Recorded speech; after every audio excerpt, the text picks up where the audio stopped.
Hey guys, this is Sober Ninja. Welcome back to another StarCraft 2 cast. This game is going to be between roxkisWHITE versus VirusSatiini. Roxas, or I guess White, is going to be the blue Zerg, and his opponent Satini will be the yellow Terran. And this is on the GSL map, Crevasse, I believe it's called.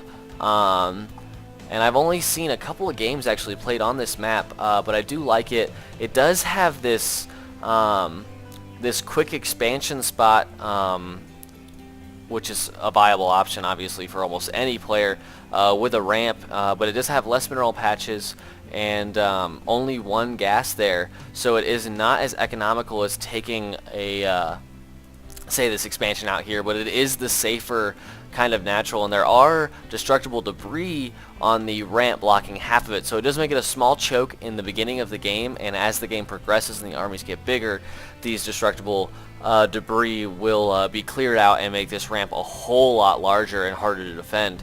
So it is kind of a dynamic changing map as the game goes. Let's see, I need to do that. I just closed the production tab after I opened it. So yeah, I do enjoy this map. I've only seen a couple games played on it, like I previously stated. I think I watched the little one, and I can't remember who it was. Little one and someone else. But yeah, I don't know.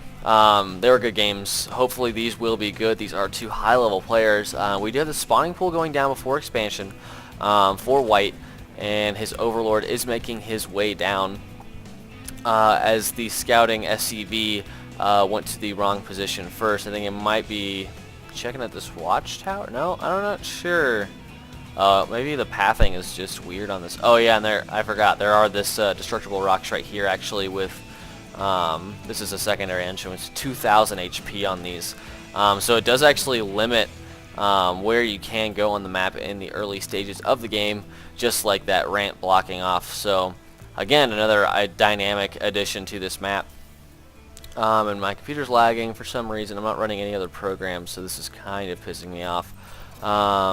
We do see there are the 4 initial Zerglings coming out for White, and I'm guessing that, I'm not sure, but I'm guessing that once those fourlings are out, he will be looking to expand. His minerals are getting up there, but I'm not sure what he will do. This SCV will get pushed away immediately, so he doesn't know if there's an expansion, but he did see that spawning pool, and I'm pretty sure at this level of play, Satini is going to know, okay, that pool definitely came before hatchery.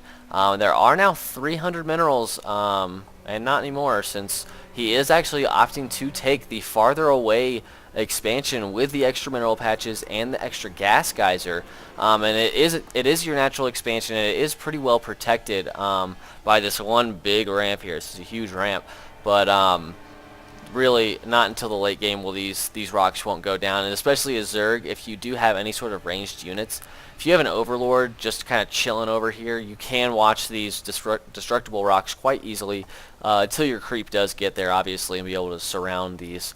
And you will see players eventually take out their own rocks so they can take this other expansion. It still only has one geyser though, so that is the deal with this map. There is only a natural that has 2 geysers and a full amount of mineral patches, and all the other ones on the map besides the initial base spawning and their natural expansions, like the in-base here and this, I guess, 3rd or 4th. You could go all the way over here for this natural expansion of the top right position, but there really aren't that many minerals and gas on this map. It looks like there should be, but the designer did cut that down by making the resources a little bit less accessible and a little bit less abundant, so to change the kind of dynamic, I guess, of the game's play on this map. So we do have the first creep tumor coming out, which is awesome, and there is Infernal Pre-Igniter coming out. 3 Hellions already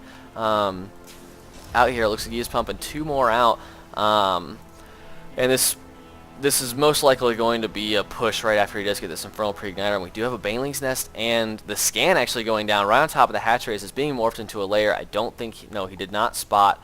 Actually, he might have. That might have been a perfect scan there, and he did see it. So he does know that a Baneling's Nest is on the way. Satini with a great great scan there.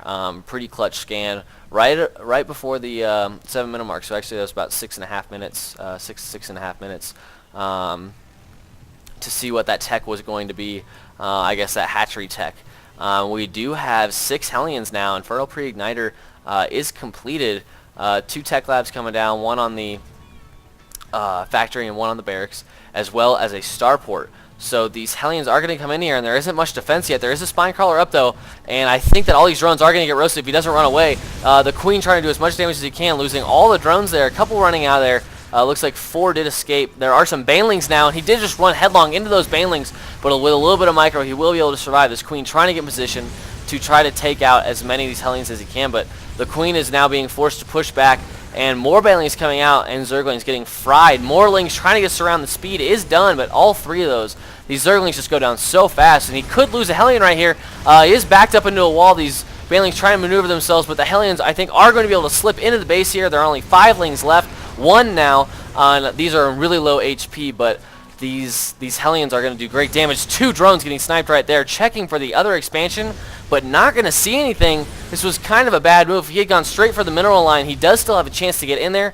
Not many hit points left. Could lose another one right here, and it looks like he does lose 1 more Hellion. The drone's forced to attack. 2 left, enough to roast a lot of drones here without the proper micro of the Zerg player White. Hopefully, he actually did just take out another one, but so many drone kills, 16 kills. A lot of those are Zerglings. Look, he's trying to get another few hits in here. The drones actually turn and fight once again and stop that. So if we do look at the units lost, 1,800 for White and only 600 for Satini. So great attack there. A lot of those were Zerglings, but a lot of those were SCV or drones. Excuse me. But there is actually an SCV advantage.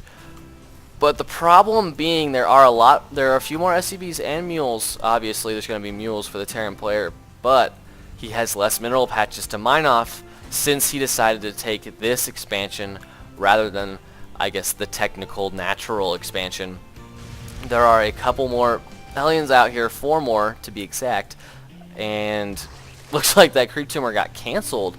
No shots were taken off on that, and the spine crawler is in decent position, but it leaves this side open. The Zerglings coming around, trying to get surround on these Hellions, and another drone getting pulled off, trying to fight. He's like, hey, get out of my area, and he definitely just died. I guess that was a quick death, but not a very fun death. And it looks like there is now a Viking set to attack in a random pattern here, but I'm guessing that Satini will be looking to maybe get a couple of free Overlord kills, use this Viking primarily as a scout, and you might want to come over here and try to snipe this Overlord. Might try to come in for a flyby eventually to see what's going on inside the Terran base, since Terrans are obviously so well at walling off and keeping their opponents out. So missile turrets actually going up in quite a few places in this base. One in the mineral line over here, one on the far side. This is a lot of Terran players forget about this. They like to put their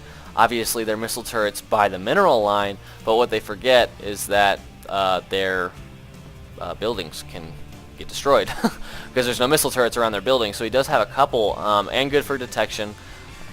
Usually not the biggest problem with Zerg, but can be a problem if the Zerg player does decide to go burrowed infestors and then pop out a whole bunch of infested Terran in your base, and it's really not fun. So it looks like these Zerglings are going to be working on these rocks, taking them out, and a lot of Banelings here. The speed upgrade for the Banelings is completed, and this is so many Banelings. He could probably take out a command center with this many Banelings. This is a page and a page plus 2, and 26 Banelings. 44 Zerglings, only 29 drones though, and the siege tank is out doing incredible damage, but it looks like those Banelings coming in and doing the damage they needed to do, taking out the wall completely, plus the destructible rocks. These tanks are going to go down, and the SCVs are the only things left right now. Not enough production facilities, and I think if Satini had a few more Hellions, he stopped the Hellion production after that harassment, and he really needed those. And I think this is going to be a GG from Satini here in just a couple of seconds. There still are so many Zerglings around here. And there's the GG from Satini. There's still 37 Zerglings on the map. and looks like only 2 Hellions, 3 Marines, and a single Viking, which is not very good against Zerglings since Vikings shoot air. So great play. Wow, that's a lot of SCVs right there. It's a little bit oversaturated for that small amount of mineral patches. Great play there by both players. Definitely White getting that advantage, losing a lot of drones, but able to bust the front door pretty late in the game too for a Baneling bust, and do the damage he did need with those Banelings and getting the Zerglings in on the front lines to do the damage that they could. So great game. If you guys did enjoy this, please subscribe. You can leave me positive, negative feedback, whatever you like. I know I say a lot. I'm trying to work on it. It's definitely hard to not say when I don't know what to talk about.